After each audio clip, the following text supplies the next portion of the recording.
এখানে বুঝতে পারছেন একটা জমিদার বাড়ি, একটি প্রত্নতাত্ত্বিক স্থাপনা, প্রত্নতাত্ত্বিক স্থান, সেই জায়গায় মানুষ মলত্যাগ করে রেখেছে। দুর্গন্ধে একদম পুরো বাড়ি, কি বলবো, কিছুই বলার নেই। আমি এখানে দাঁড়িয়ে কথা বলতে কষ্ট হচ্ছে। কত মৌমাছি রয়েছে এখানে, হ্যাঁ, কত বড় একটি মৌমাছির চাক। এটা হয়তো স্বাস্থ্য ইউনিয়নের যারা আছে তারা হয়তো এটা কেটে নেবেন, সেই কারণে এটাকে ছেড়ে রেখেছেন যাতে আরও বড় হয়। আমার দেখা এই পর্যন্ত যতগুলো জমিদার বাড়িতে আমি ঘুরেছি, যতগুলো জমিদার বাড়ি দেখেছি, তার মধ্যে এটার অবস্থা সব থেকে ভয়াবহ, সব থেকে নাজুক। হ্যাঁ, আমাদের বাংলাদেশে যে পর্যটন খাত সেগুলোর অভাব নেই, কিন্তু পর্যটন খাতগুলো আমরা জনগণ এবং সরকার সবাই মিলে ধ্বংস করে দিচ্ছি।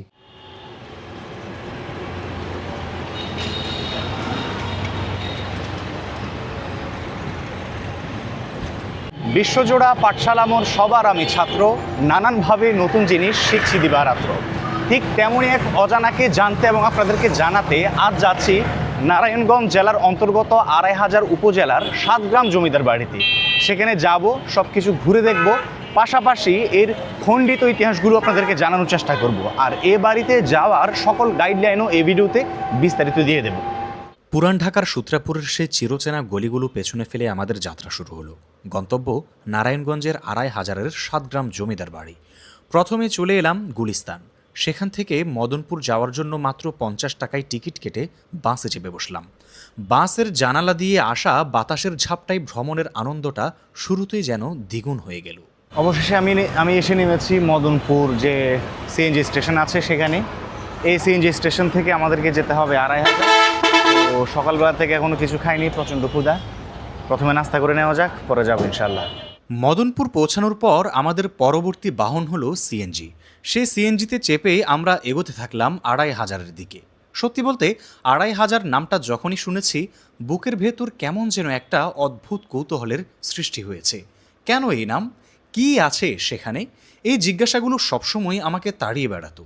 অবশেষে আজ সেই সুযোগ হলো। একদিকে সাতগ্রাম জমিদার বাড়ি দেখার তীব্র ইচ্ছে, আর অন্যদিকে ২৫০০ নামক জায়গাটিকে নিজের চোখে দেখার প্রবল আগ্রহ। সব মিলিয়ে আজকের এই যাত্রা আমার জন্য খুবই স্পেশাল। ইতিহাসের টানে ২৫০০-এর মেঠো পথ বেয়ে আমরা এগিয়ে চলছি সেই পুরনো দিনের আভিজাত্যের খোঁজে। মদনপুর বাস স্ট্যান্ড থেকে আমি সিএনজি করে চলে এসেছি ২৫০০ যে চৌরাস্তা সেখানে। সেখান থেকে এসে সাতগ্রাম যে জমিদার বাড়ি আছে সেটার জন্য আমি অটোতে উঠেছি।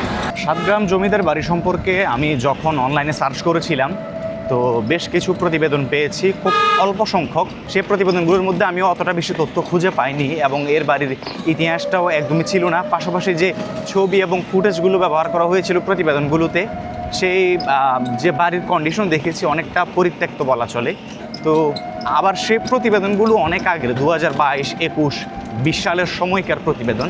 সেক্ষেত্রে এই যে সাতগ্রাম জমিদার বাড়িতে যাচ্ছি, এই বাড়িটা আদৌ সেখানে আছে কি না অবশিষ্ট, যেহেতু বাংলাদেশে প্রায় অধিকাংশ জমিদার বাড়ি বেদখল হয়ে যাচ্ছে, ধ্বংস করে ফেলা হয়েছে। হ্যাঁ, এগুলোকে পরিত্যক্ত অবস্থায় ছেড়ে দেওয়া হয়েছে তিলে তিলে ধ্বংস হওয়ার জন্য। সেই জায়গায় এটা এখনও টিকে আছে কিনা আমরা জানি না, একদমই অনিশ্চিত হয়ে সেখানে যাচ্ছি। আমরা ঢাকা থেকে বেরিয়েছি, তো আশা করছি আশাহত হব না, যাব এবং আমরা খুঁজে দেখব, পেলে অবশ্যই ভিডিও করবো এবং আপনাদেরকে সব কিছু দেখাবো, জানাবো। আমরা ভেবেছিলাম সিলেট মহাসড়কের পাশেই হবে এই বাড়িটা, কিন্তু সিলেট মহাসড়ক থেকেও ভেতরে অনেকটা ঘুপচি গলি ধরে তারপর ভেতরে আসতে হয়। এমন একটা দুর্গম এলাকা, এখানে কোনো অটো দেখা যাচ্ছে না। হ্যাঁ, তো অবশেষে আমি এসেছি। আমার সাথে যে রিক্সাওয়ালা মামা, উনি খুব আন্তরিক এবং উনি নিজেও চিনতেন না। আমি আর উনি মানুষকে খুঁজে খুঁজে জিজ্ঞেস করে করে এতটুকু ভেতর পর্যন্ত এসেছি এবং ওনাকে আমি 80 টাকা বলে করেছিলাম, কিন্তু আমি খুশি হয়ে তাকে 120 টাকা দিয়েছি। এই তার আন্তরিকতা দেখে। ধন্যবাদ ভাই, ভালো থাকেন। ওকে, আল্লাহ হাফেজ। তো চলেন এবার আমরা একটু ভেতরে দেখি কি কি আছে, কি কি ভিডিও করা যায়। দেখতে পাচ্ছেন আমার পেছনে একদম পরিত্যক্ত একটি ভবন, 3 তলা বিশিষ্ট। এই ভবনটি হচ্ছে সাতগ্রাম জমিদার বাড়ি। এটা একদমই পরিত্যক্ত অবস্থায় পড়ে আছে। পুরো ভবনের মধ্যে গাছের শেকড় ভবনটাকে আষ্টে পৃষ্ঠে জড়িয়ে ধরে আছে, একদম ভঙ্গুর অবস্থা। তো এখানে কিছু লোকজন রয়েছে, স্থানীয় ছেলেপেলে, তারা খেলাধুলা করছে, এটার মাঠ। আর এ পাশে রয়েছে এটার যে পুকুর এই জমিদার বাড়ির, পাশাপাশি এখানে শান বাঁধানো ঘাট, আর সর্বোপরি হচ্ছে বাড়িটা। চলো আমরা একটু ভিতরে প্রবেশ করি বাড়ির। অবশেষে প্রবেশ করেছি এই জমিদার বাড়ির ভেতরে। আসলে মানে আমি কাকে দেখতে এসেছি এমন মনে হচ্ছে। আর সবচেয়ে আনন্দের বিষয় হচ্ছে আমি তো ভেবেছিলাম এটা থাকবেই না, একদমই বিলীন হয়ে গেছে হয়তো, যেহেতু আমি প্রতিবেদনগুলো অনেক আগেই দেখেছিলাম। কিন্তু এখানে এসে না, এটা এখনও কঙ্কালসার হয়ে দাঁড়িয়ে আছে। এবং দেখতে পাচ্ছেন উপরের অবস্থা, এই যে খুব জরাজীর্ণ, একদম ভেঙে চুরে খুব নাজুক অবস্থায় রয়েছে এই 7 গ্রাম জমিদার বাড়ি। দেখতে পাচ্ছেন আমার দেখা এই পর্যন্ত যতগুলো জমিদার বাড়িতে আমি ঘুরেছি, যতগুলো জমিদার বাড়ি দেখেছি, তার মধ্যে এটার অবস্থা সব থেকে ভয়াবহ, সব থেকে নাজুক। দেখতে পাচ্ছেন উপরের সিলিং কিভাবে ধ্বংস হয়ে গেছে। হ্যাঁ, একদম 3 তলা বিশিষ্ট এই ভবনটির ছাদ ভেদ করে সব কিছুই দেখা যাচ্ছে উপরের, এতটা ভঙ্গুর। তো এ হচ্ছে প্রথম যে কক্ষে আমরা প্রবেশ করেছি সেটার একটা অবস্থা। আর সামনে একটি মাঠ রয়েছে যেখানে এই এলাকার ছোট ছোট বাচ্চারা খেলাধুলা করছে। তো এবার আমরা আরেকটু ভেতরে প্রবেশ করব। হ্যাঁ, আমাদের বাংলাদেশে যে পর্যটন খাত সেগুলোর অভাব নেই, কিন্তু পর্যটন খাতগুলো আমরা জনগণ এবং সরকার সবাই মিলে ধ্বংস করে দিচ্ছি। তো এত সুন্দর সুন্দর জমিদার বাড়িগুলো পড়ে পড়ে ধ্বংস হয়ে যাচ্ছে। কি অবস্থা, আমি আপনাকে পেছনের ক্যামেরা দিয়ে দেখাই। দেখতে পাচ্ছেন আমি এখন ঢুকে আর একটা ওখানে ছিল প্রথম যে ঘরে প্রবেশ করেছি সেটা, এরপর সর্বোপরি আর একটা ঘর। এর অবস্থা হচ্ছে এমন। আমি যে দাঁড়িয়ে আছি আমারই ভয় হচ্ছে, না জানি কখন ভেঙে পড়ে। আমি এখন যেই কক্ষে রয়েছি এ কক্ষে আমি টিকতে পারছি না। কেন? দুর্গন্ধে। কিসের দুর্গন্ধ? এখানে আমি তাকাতে পারছি না ওদিকে, বা আপনাদেরকে দেখাবোও না। আমি এটা দেখানো খুব কুরুচিপূর্ণ একটি বিষয় হবে। এখানে মানুষ মল ত্যাগ করে রেখেছে। হ্যাঁ, তো এখানে বুঝতে পারছেন একটা জমিদার বাড়ি, একটি প্রত্নতাত্ত্বিক স্থাপনা, প্রত্নতাত্ত্বিক স্থান, সেই জায়গায় মানুষ মল ত্যাগ করে রেখেছে। দুর্গন্ধে একদম পুরো বাড়ি, কি বলবো, কিছুই বলার নেই। আমি এখানে দাঁড়িয়ে কথা বলতে কষ্ট হচ্ছে। তো এবার আমরা একটু বাড়ির অন্য সাইডে চলে যাব। দেখুন আমি এখন যেখানে দাঁড়িয়ে আছি এটা এই জমিদার বাড়ির একদম সদর যে গেট, সেটা পুরোটা লতা পাতা দিয়ে একদমই ঘিরে গেছে। এ হচ্ছে এই জমিদার বাড়ির সদর গেট, সেটার অবস্থা এমন। আমি এই 7 গ্রাম জমিদার বাড়ি সম্পর্কে অনলাইনে খুব বেশি তথ্য পাইনি। তথ্য পেয়েছি এখানে কিভাবে আসবো সে তথ্য, আর পাশাপাশি এটা যে কী পরিমাণে পরিত্যক্ত সেসব বিষয়ে তথ্য পেয়েছি। কিন্তু এই বাড়ির যে ইতিহাস সে বিষয়ে কোনো তথ্য পাইনি। উইকিপিডিয়া ইতিহাস ক্যাটাগরিতে জাস্ট 3 থেকে 4টি লাইন লিখেছে, সেখানে এতটুকু বলা আছে আমাদের জানা ইতিহাস যে ব্রিটিশদের সময় এখানে জমিদারি চলেছে, এই এলাকায় জমিদারি শাসন হয়েছে এই বাড়ি থেকে। তো এটা আমরা সবাই জানি, জমিদাররা ব্রিটিশদের অধীনে শাসন করেছেন, এটা এমন না জানা কিছু না। বাকি বাড়তি যেটা যোগ করেছে তারা, সেখানে হচ্ছে এই বাড়িটির জমিদার যারা ছিলেন, যারা এই বাড়িটির শাসক ছিলেন, এই এলাকা শাসন করতেন, তারা অত্যন্ত অত্যাচারী ছিলেন, মানুষকে অনেক বেশি অত্যাচার করতেন, প্রজাপীড়ন তাদের একটা নেশার মতো ছিল, এই টাইপের বিষয় দিয়ে লেখা। তো আসলে এই যে জমিদার বাড়িগুলো নিয়ে কথা বলছি, আমরা জমিদার বাড়িগুলোকে ঘুরে ঘুরে দেখাচ্ছি, জমিদার বাড়িগুলোর যে পরিত্যক্ত অবস্থা সেসব নিয়ে আমরা হতাশাব্যঞ্জক কথা বলছি। হ্যাঁ, আমরা খুবই মনক্ষুণ্ণ হচ্ছি, এসব বলছি। এটা অনেকের কাছে খারাপ লাগতে পারে, অনেকে বলতে পারে জমিদাররা অত্যাচারী ছিল, সে কারণে তাদের ভবনগুলোর অবস্থা, তাদের বাড়িঘরগুলোর অবস্থা এরকম, তাদের এটা কর্মফল, তারা এটা বলে এটা জাস্ট উড়িয়ে দিতে চায়। তাহলে আপনি রোমানদের ক্ষেত্রে কী বলবেন? রোমান সাম্রাজ্যের ক্ষেত্রে, রোমান সাম্রাজ্য থেকেও কি খুব বেশি অত্যাচারী ছিল এই জমিদাররা?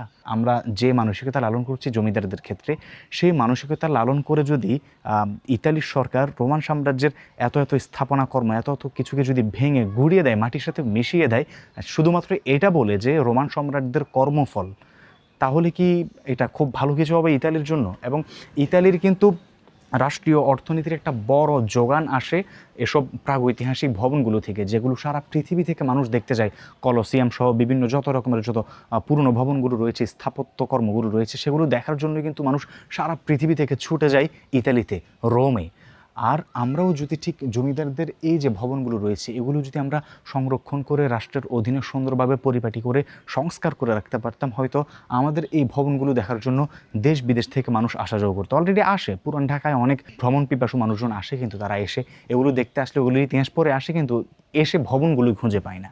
আমি এখন এই জমিদার বাড়ির আরেকটা কক্ষে প্রবেশ করেছি, অনেক বড় একটি কক্ষ। এখানে আমি সিঁড়ি দেখে এগিয়ে আসছি, কিন্তু সিঁড়িটা দেখুন, এই সিঁড়িটার অবস্থা এতটুকু আছে মোটামুটি পুরোটা। এদিক থেকে প্রায় অর্ধেকেরও বেশি অংশ ভেঙে পড়েছে, আর উপরের কিছুটা অংশ বাকি আছে। তো আর উপরের যে অবস্থা ভবনের সেটা হচ্ছে এমন, এটা হচ্ছে যতটুকু বুঝতে পারছি এটা হচ্ছে সিঁড়িঘর। হ্যাঁ, এই যে ঘরটা দেখতে পাচ্ছেন চিকন, এটা হচ্ছে সিঁড়িঘর, এবং এগুলো সব সিঁড়ি ছিল, এগুলো ভেঙে গেছে। হ্যাঁ, ভেঙে সবগুলো ধসে গেছে। সেই ইট সুরকিগুলো এখানে নেই, সেগুলো হয়তো নিয়ে যাওয়া হয়েছে। পাশাপাশি এখানে দেয়ালের মধ্যে লেখা আছে ভৃত্যের রাজ্যে স্বাগতম, এই টাইপের কিছু একটা, ভৃত্যের রাজ্যে স্বাগতম। তো ভৃত্যের রাজ্যে লিখেছে, আমি তো এটাকে ভূতের রাজ্য পড়তে ইচ্ছে করছে। মানে এটা কোনো অংশে কোনো জনবসতি ছিল এখানে। হ্যাঁ, এটা দেখে আপনার এমন মনে হবে এটা যেন মানে অনেক কয়েক শত বছর, কয়েক হাজার বছর পূর্বের একটা ভবন। হ্যাঁ, এটার অবস্থা কন্ডিশন এতটাই ভঙ্গুর। তো আমি একটু সিঁড়ি দিয়েও উপরে উঠতে চাই। এই যে সিঁড়িটা, জানি না আমার ভার বহন করতে পারবে কিনা, আমার ভয় হচ্ছে, আমার খানিকটা ভয় লাগছে উপরে উঠতে। আমি তাও একটু উঠতে চাই উপরে। এই যে উপরে উঠে আসলাম। উপরে উঠে আসার পর এই যে নিচের এই অংশ দিয়ে উপরে উঠেছি, দোতলার ঘর দেখা যাচ্ছে বেশ খানিকটা, ওই যে তিনতলার ঘরও দেখা যাচ্ছে। আর এ হচ্ছে অবস্থা এই ভবনের। তো এই খুব খারাপ লাগছে দেখতে, ভবনগুলো একদম মৃত হয়ে গেছে, এর কোনো কিছুই আর অবশিষ্ট নেই একদমই। অথচ এখানে মানুষ নাকি ঘুরতে আসে মানুষ, এই কথাটা বুঝতে পারছেন?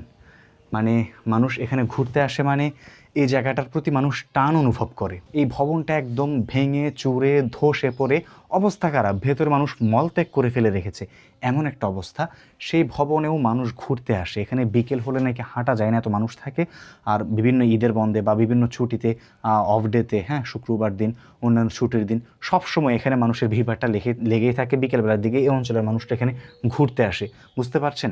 সেই জায়গাটা এইভাবে অবহেলা অনাদরে পড়ে পড়ে নষ্ট হচ্ছে। এই জমিদার বাড়ির গ্রহণযোগ্যতা ছাড়েন, এই জমিদার বাড়ির কোনো মূল্যায়ন আপনার করা লাগবে না, কিন্তু এই অঞ্চলের মানুষগুলো, এখানে আমি মেন রোড থেকে প্রবেশ করার পর পুরোটাই ঘুরছি এলাকা, কেমন যেন কোনো অটো দেখতে পাচ্ছি না, কোনো মানুষজন নেই, কেমন যেন একটা এলাকা।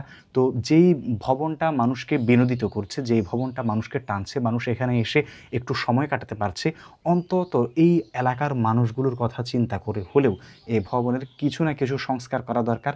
এবং এই ভবনের ভেতরের যে কন্ডিশন করে রেখেছে স্থানীয় লোকজন, সেইগুলো হটিয়ে সব কিছু পরিষ্কার পরিচ্ছন্ন করে একটু পরিপাটি করে রাখা গেলে এই অঞ্চলের মানুষের ভ্রমণের চাহিদার একটা ভালো একটা যোগান হবে এই জমিদার বাড়িটি। তো এখন নিচে যাওয়ার পাল, আমি একটু নিচে নামবো। কিছুটা ভয় হচ্ছে, এখান দিয়ে না জানি ভেঙে পড়ে যায়।